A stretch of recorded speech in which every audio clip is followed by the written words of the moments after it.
Sí, dijo Ricky, pero sabía que no era necesario porque ya conocía al hombre que había estado esa mañana en la calle esperando la furgoneta de reparto. Era el abogado que decía llamarse Merlin.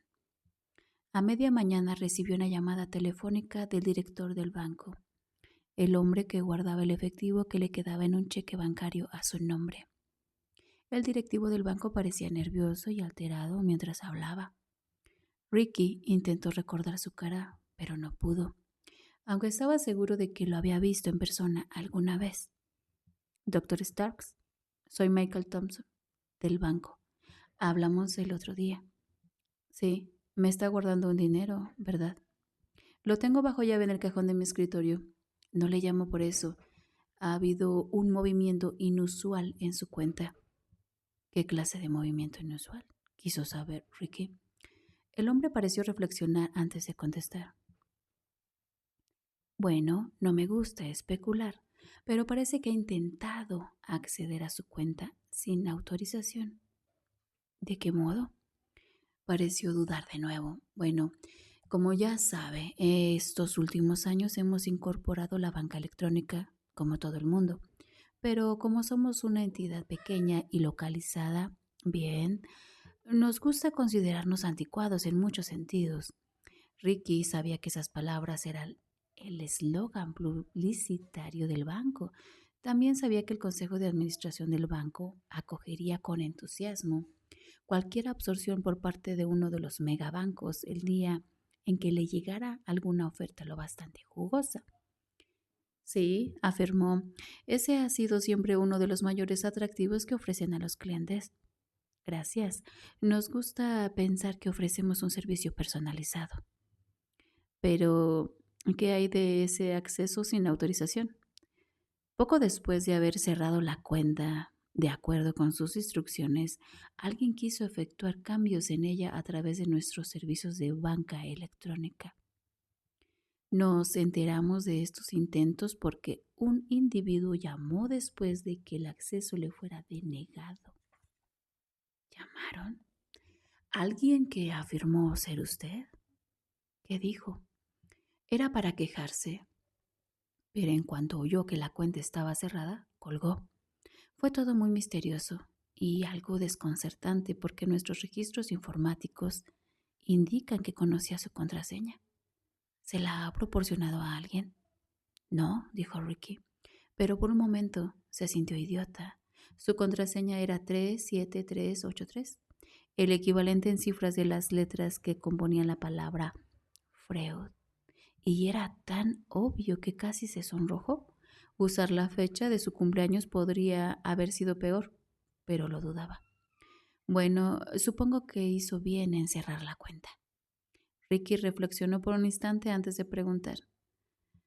¿Tiene alguna información, alguna manera de rastrear el número de teléfono o el ordenador que usó para intentar acceder a mi cuenta? El hombre vaciló. Pues sí, dijo, pero la mayoría de ladrones electrónicos saben burlar a los investigadores. Usan ordenadores robados, códigos de teléfono ilegales y ese tipo de cosas para ocultar su identidad. A veces el FBI tiene éxito, pero disponen del sistema de seguridad informático más sofisticado del mundo. Nuestro sistema local es bastante menos efectivo y no se produjo ningún robo, de modo que la responsabilidad penal es limitada. La ley nos exige que informemos del intento a las autoridades bancarias, pero se tratará solo de una entrada más en lo que lamentablemente es un archivo creciente. De todos modos, pediré que se ejecute ese programa para usted, aunque no creo que nos lleve a ninguna parte. Los ladrones de banca electrónica son muy listos. Solemos acabar en un callejón sin salida. ¿Podría intentarlo y decirme cómo ha ido, por favor? Enseguida, tengo algunas limitaciones de tiempo, dijo Ricky. Lo probaremos y le llamaremos, contestó el hombre antes de colgar. Ricky se reclinó en la silla y se permitió la fantasía de que el banco le daría un nombre y un número de teléfono y que así descubriría la identidad de su torturador. Luego sacudió la cabeza porque no se imaginaba que el señor R tan meticuloso y precavido en todo, cometiera un error tan simple, era más probable que hubiese accedido a esa cuenta y hecho la llamada posterior con la precisa intención de proporcionar a Ricky un camino a seguir. Esa idea le preocupó. Aún así, a medida que el día empezó a escapársele de las manos, Ricky se percató de que sabía mucho más sobre el hombre que lo acechaba. La pista del señor R en el poema había sido curiosamente generosa, en especial para alguien que había insistido al principio en que sus preguntas pudieron contestarse con un sí o un no. La respuesta había acortado mucho la distancia que le separaba del nombre. 20 años lo situaban en un periodo entre 1978 y 1983. Y su paciente era una mujer soltera, lo que descartaba bastante gente. Ahora tenía una base para trabajar. Se dijo que solo necesitaba reconstruir 5 años de terapias, examinar todas las pacientes femeninas de ese periódico. En algún lugar estaría la mujer que poseía la combinación adecuada de neurosis y trastornos que habría sido dirigida después al niño. Encuentra la psicosis en flor, pensó. Siguiendo su formación y su costumbre, se sentó e intentó aislarse para recordar.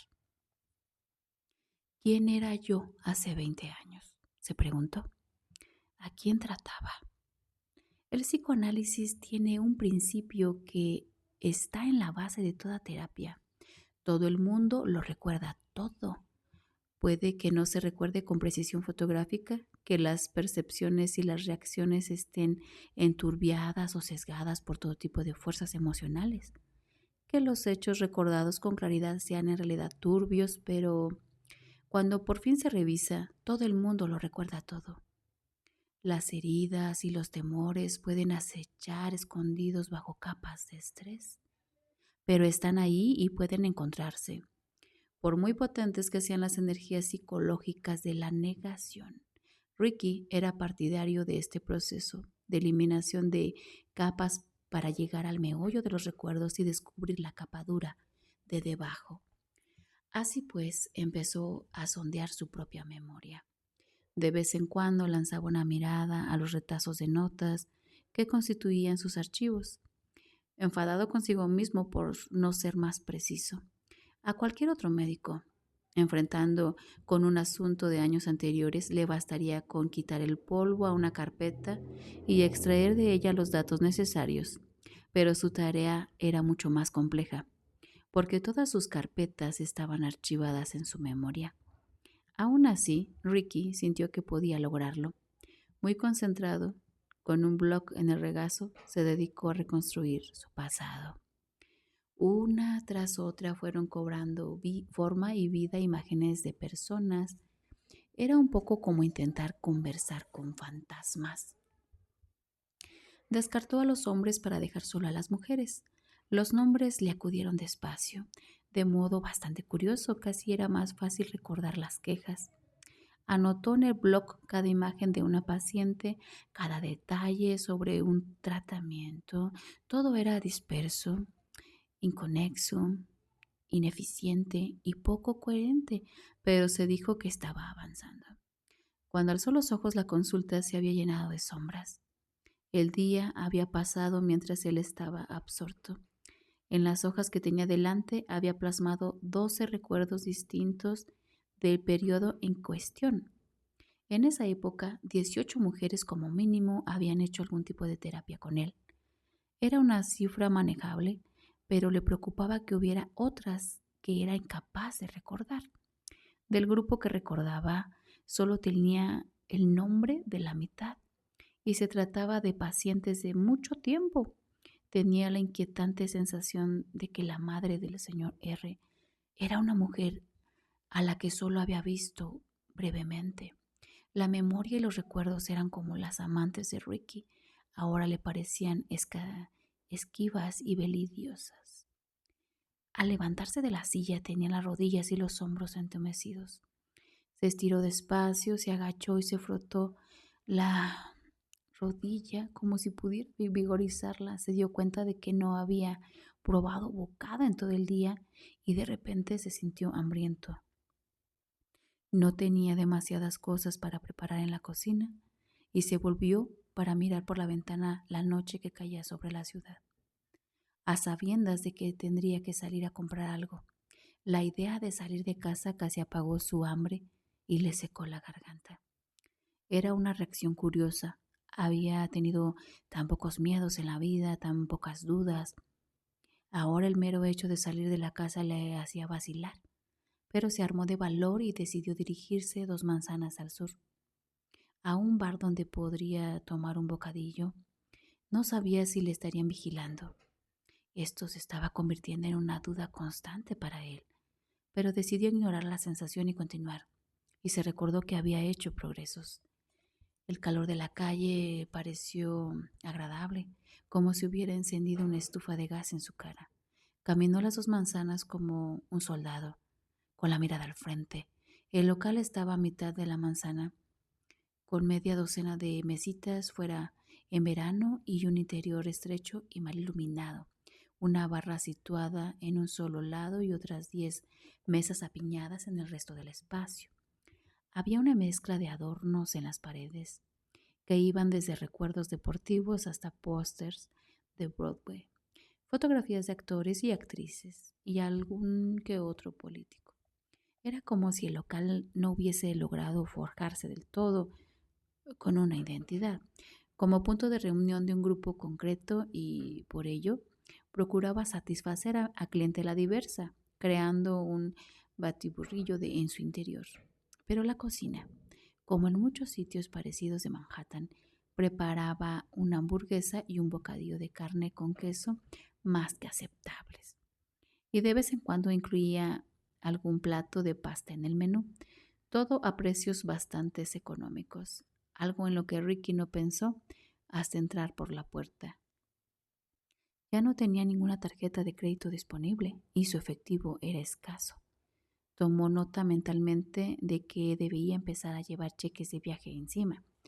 El interior del local estaba en penumbra y parpadeó para que sus ojos se habituasen a la luz mortecina. Había unas cuantas personas en el bar y una mesa o 2 vacías. Una camarera de mediana edad lo vio vacilar.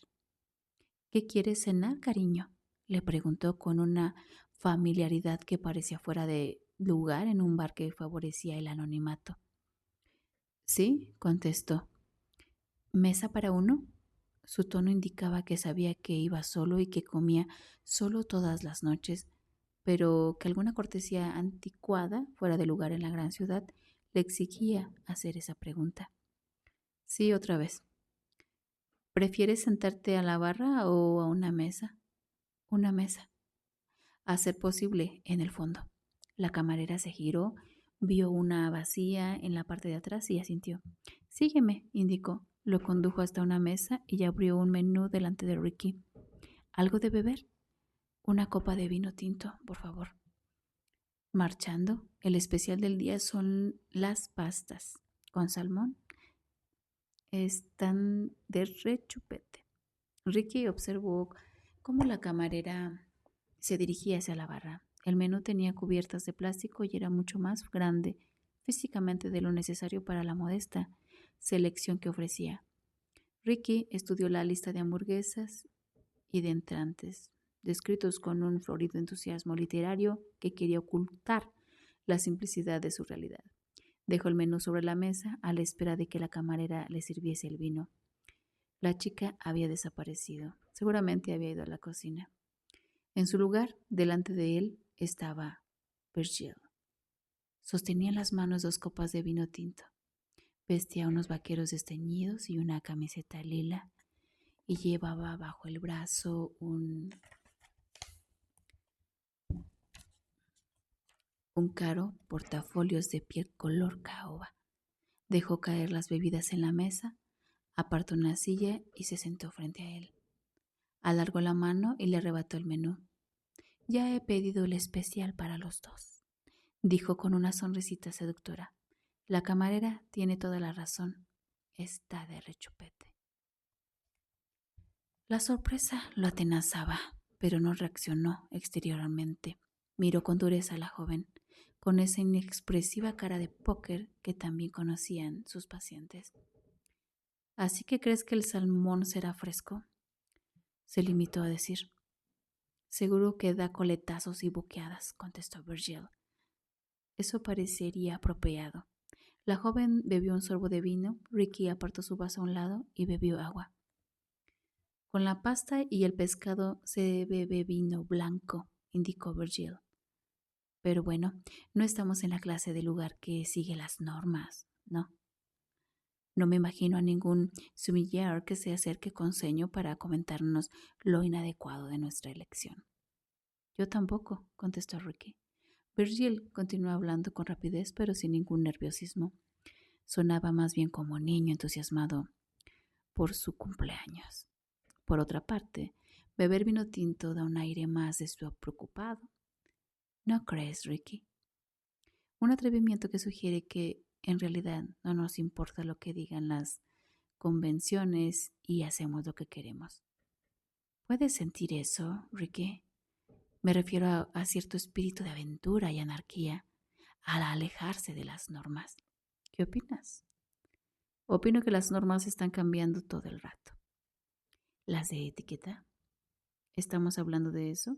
Repuso. Virgil sacudió la cabeza, con lo que su melena rubia se agitó seductora. Echó un poco la cabeza hacia atrás para reír. Y Ricky pudo ver su cuello largo y atractivo. No, claro que no, Ricky. En eso tienes razón. La camarera les llevó una cestita de mimbre llena de panecillos y mantequilla, lo que les sumió en un silencio glacial un momento de complicidad compartida. Cuando la camarera se marchó, Virgil cogió un panecillo. Estoy hambrienta, afirmó. ¿Arruinarme la vida quema calorías? Repuso Ricky. Eso parece, sonrió ella. Me gusta, de verdad.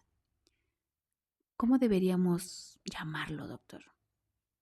¿Qué tal dieta de la destrucción? ¿Te gusta? Podríamos amasar una fortuna y marcharnos a alguna exótica isla paradisiaca, solos tú y yo. No me parece, soltó Ricky con aspereza. Lo imaginaba, contestó Virgil, mientras untaba el panecillo con abundante mantequilla. Mordió la punta con un ruido crujiente. ¿Por qué estás aquí? Preguntó Ricky en voz baja, calmada, pero que contenía toda la insistencia que podía imprimirle. Tú y tu jefe parecéis tener muy bien planeada mi ruina, paso a paso. ¿Has venido a burlarte de mí? ¿A añadir un poco de tormento al juego? Nadie ha descrito nunca mi compañía como un tormento, dijo Virgil, con una fingida expresión de sorpresa.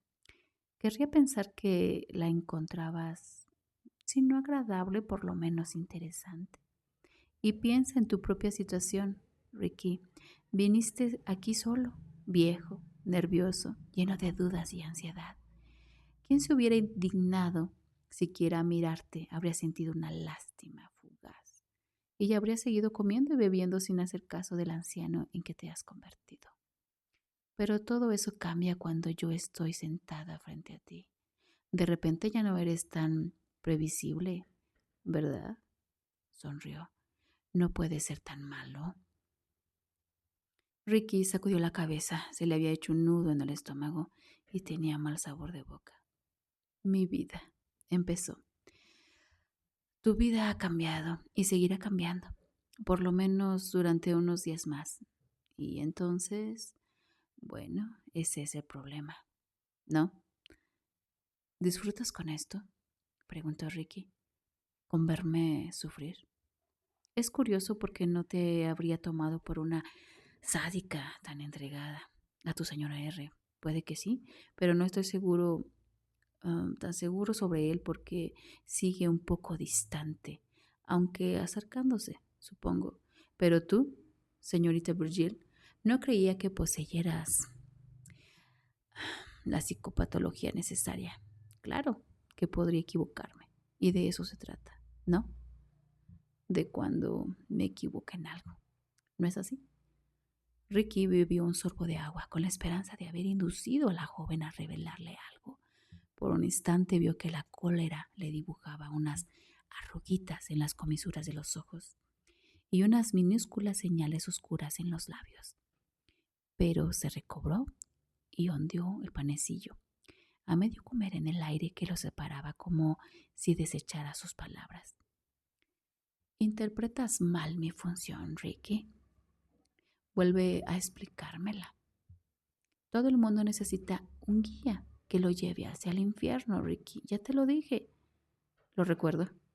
Alguien que te conduzca por las costas rocosas y los bajíos escondidos del Averno. Y tú eres ese alguien. Ya lo sé. Me lo dijiste. Bueno, ¿estás ya en el infierno, Ricky?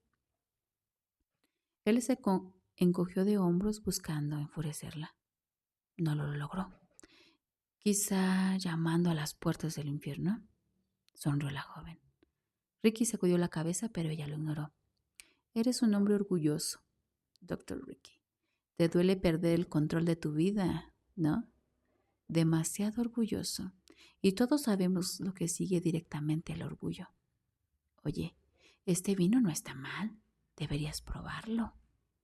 Ricky tomó su copa y se la llevó a los labios, pero habló en lugar de beber. ¿Eres feliz delinquiendo, Virgil? ¿Qué te hace pensar que he cometido algún delito? ¿Mm? Todo lo que tu jefe y tú habéis hecho es delictivo. Todo lo que habéis planeado lo es. ¿De veras? Creía que eras experto en neurosis de la clase alta y ansiedad de la clase media alta. Pero supongo que estos últimos días has desarrollado una vena forense. Ricky dudó. No le gustaba jugar a las cartas. El psicoanalista las reparte despacio, en busca de reacciones, intentando propiciar recuerdos, pero sin participar.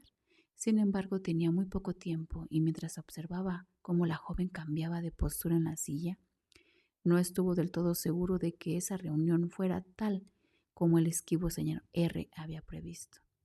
Sintió cierta satisfacción al pensar que estaba desechando las consecuencias precisas, aunque solo fuera un poco. Por supuesto, afirmó, hasta ahora habéis cometido varios delitos graves, empezando por el posible asesinato de Robert Zimmerman. La policía lo ha considerado un suicidio. Conseguiste que un asesinato pareciera un suicidio.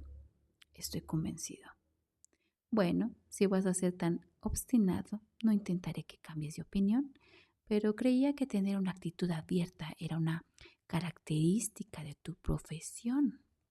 Ricky no hizo caso de ella e insistió. También robo y fraude. Oh, dudo que haya alguna prueba de ello. Es un poco como lo del árbol que cae en el bosque.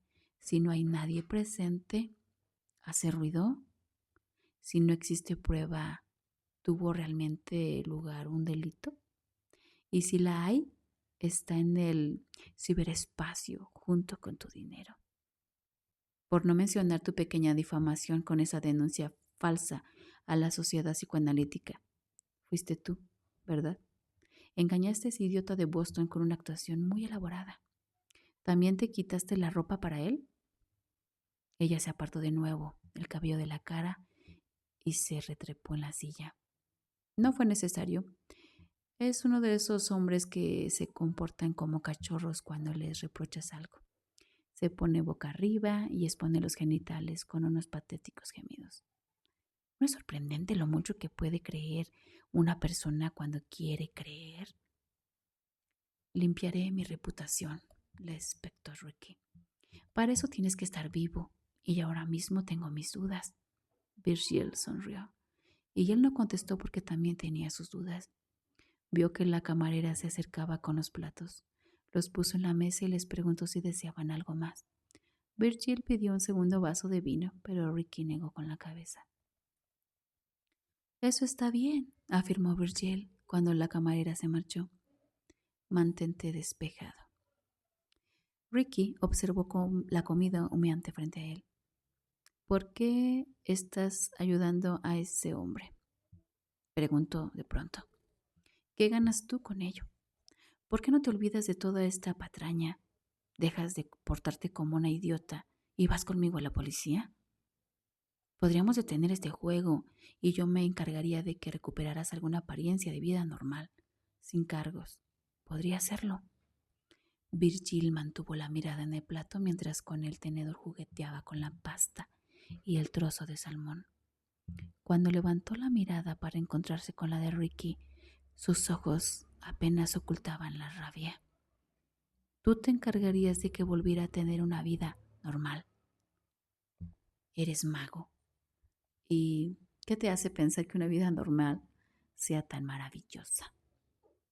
Si no eres una delincuente, ¿por qué estás ayudando a uno?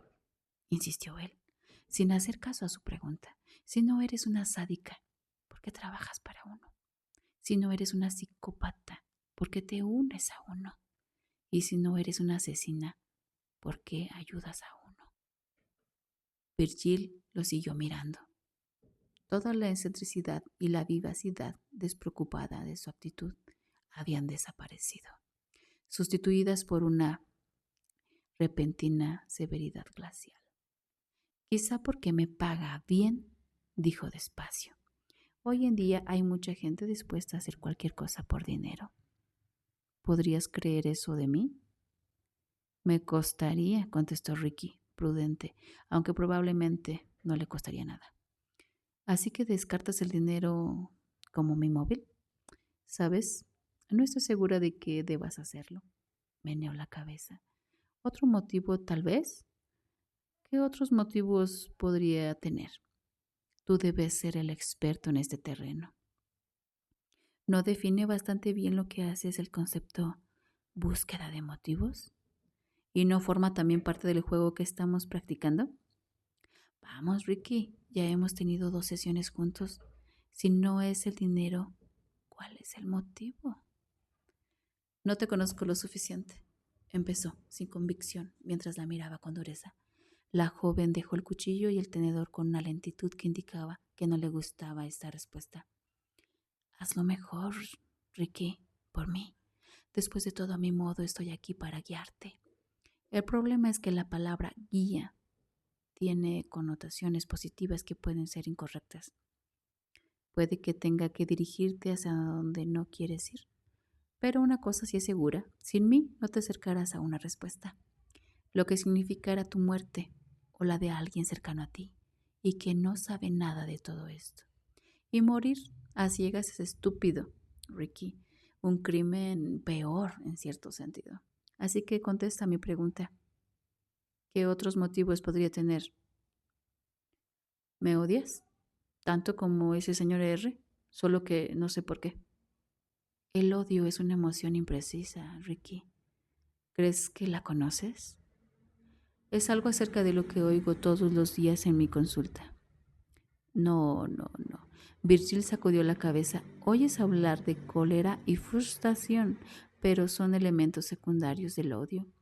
Oyes hablar de abuso y crueldad, pero también tienen papeles destacados en ese escenario, pero que solo comparas y sobre todo oyes hablar de inconveniencias, las aburridas y monótonas inconveniencias de siempre.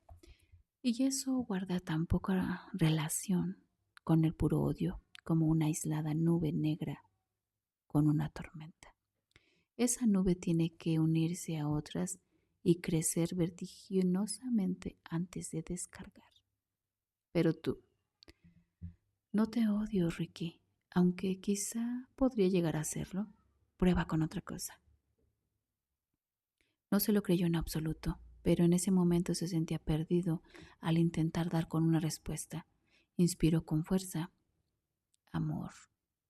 Entonces soltó Ricky de repente. ¿Amor? Virgil sonrió de nuevo.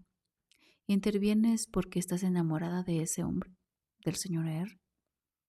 Es una idea curiosa, sobre todo porque te dije que no sé quién es. Nunca le he visto. Sí, ya me lo dijiste, pero no me lo creo. Amor, odio, dinero, ¿son los únicos motivos que se te ocurren? ¿Acaso miedo? Aventuró Ricky, tras dudar. Eso está bien pensado, Ricky, asintió ella. El miedo puede provocar todo tipo de comportamiento inusual, ¿verdad? Sí. ¿Sugiere tu análisis que tal vez el señor R me amenace de algún modo? Como un secuestrador que obliga a sus víctimas a desembolsar dinero con la patética esperanza de que les devuelva al perro, al hijo o a quien sea que se haya llevado. ¿Me comporto como una persona a la que le piden que actúe en contra de su voluntad? No, admitió Ricky. Muy bien. Sabes, Ricky, eres un hombre que no aprovecha las oportunidades que se le presentan. Es la segunda vez que me he sentado frente a ti y en lugar de intentar ayudarte a ti mismo, me has suplicado que te ayude. Cuando no tienes nada que te haga merecedor de mi colaboración, debería haberlo previsto, pero tenía esperanzas. De verdad. Ya no muchas, pero, sin embargo, agitó la mano en el aire para descartar una respuesta. Vamos al grano. ¿Recibiste la respuesta a tus preguntas en el periódico de esta mañana? Sí, confirmó Ricky tras una pausa. Perfecto. Es por eso que me ha enviado aquí esta noche, para comprobarlo. Pensó que no sería justo que no recibieras las respuestas que estás buscando. Me sorprendió. Por supuesto, el señor R ha decidido acercarte mucho más a él, más de lo que a mí me parecería prudente. Elige bien tus próximas preguntas, Ricky, si quieres ganar.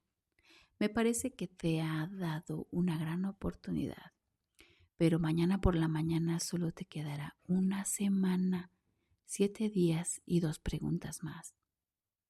Sé el tiempo que tengo. ¿De verdad? Creo que aún no lo has captado. Aún no. Pero ya que hemos estado hablando sobre motivaciones, el señor R te manda algo para ayudarte a acelerar el ritmo de tu investigación. Virgil se agachó y levantó el portafolios que había dejado en el suelo. Lo abrió con lentitud y sacó un sobre de papel manila, parecido a los otros que Ricky había recibido. Se lo tendió por encima de la mesa. Ábrelo, dijo. Está lleno de motivación. Ricky lo hizo. Contenía media docena de fotografías en blanco y negro de 20 por 25. Las sacó y las examinó. Había 3 juegos y 3 sujetos distintos, cada uno en el centro de las fotografías. Las primeras instantáneas eran de una joven de unos 16 años, de vaqueros y con una camisa manchada de sudor. Llevaba un cinturón de herramientas a la cintura y empuñaba un martillo. Parecía estar trabajando en unas obras. Las 2 fotografías siguientes eran de otra chica más joven, de unos 12 años, que remaba en una canoa en un lago de una región boscosa. La primera instantánea tenía mucho grano, mientras que la segunda, tomada al parecer con un teleobjetivo, era un primer plano más cercano que permitía verle el aparato corrector en la boca. Y por último, 2 más de otro adolescente. Un muchacho de pelo largo, una sonrisa despreocupada, que hablaba de un vendedor ambulante en lo que parecía una calle de París. Las 6 fotografías tenían todo el aspecto de haber sido tomadas sin que los que aparecían en ellas lo supieran. Ricky las observó con atención y alzó los ojos hacia Virgil. La joven ya no sonreía. ¿Reconoces a alguien?, preguntó con frialdad. Ricky negó con la cabeza. Vives en un aislamiento increíble, Ricky. Míralas un poco más. ¿Quiénes son esos chicos? No lo sé. Son fotografías de algunos de tus parientes lejanos. Cada uno de esos chicos está en la lista de nombres del señor R. Te envió al principio del juego. Ricky observó de nuevo las fotografías. París, Francia, Honduras. En su mero ella. 3 chicos de veraneo, igual que tú. Ricky asintió. ¿Ves lo vulnerables que son? ¿Crees que costó demasiado sacarles esas fotos? ¿Podría cambiar a alguien de cámara por un fusil de largo alcance? ¿Mm? ¿Sería fácil eliminar a alguno de estos chicos del ambiente que están disfrutando? ¿Crees que alguno de ellos tiene idea de lo cerca que podría estar de la muerte? ¿Imaginas que alguno tiene siquiera la más remota sospecha de que su vida podría terminar de un modo repentino y sangriento en 7 breves días? Virgil señaló las fotografías. Échales un vistazo, Ricky, pidió. Esperó a que él asimilara las imágenes y luego alargó la mano hacia las fotografías. Creo que bastará con que conserves los retratos mentales, Ricky. Métete en la cabeza las sonrisas de estos chicos. Intenta imaginar las sonrisas que podrían esbozar en el futuro cuando crezcan y lleguen a ser adultos. ¿Qué clase de vida podrían tener? ¿En qué clase de personas se convertirán? ¿Le robarás el futuro a uno de ellos? ¿O a alguien como ellos? Con tu empeño en aferrarte a los pocos y patéticos años que te quedan. Hizo una pausa y luego, con la rapidez de una serpiente, le arrebató las fotografías de las manos. Yo me las quedaré, comentó, mientras volvía a guardarlas en el portafolios. Apartó la silla a la vez que dejaba caer un billete de $100 sobre el plato. A medio comer. Me has hecho perder el apetito, dijo, pero sé que tu situación financiera se ha deteriorado, así que yo invito. Se volvió hacia la camarera que estaba en una mesa cercana. ¿Tienen pastel de chocolate?, preguntó. ¿De queso con chocolate?, respondió la mujer. Virgil asintió. Tráigame un trozo a mi amigo, pidió. Su vida se ha vuelto amarga y de repente necesita algo dulce para superar los próximos días. Luego se dirigió y se giró a Ricky y se marchó. Ricky, quedando solo, cogió el vaso de agua y la mano le tembló, haciendo vibrar los cubitos.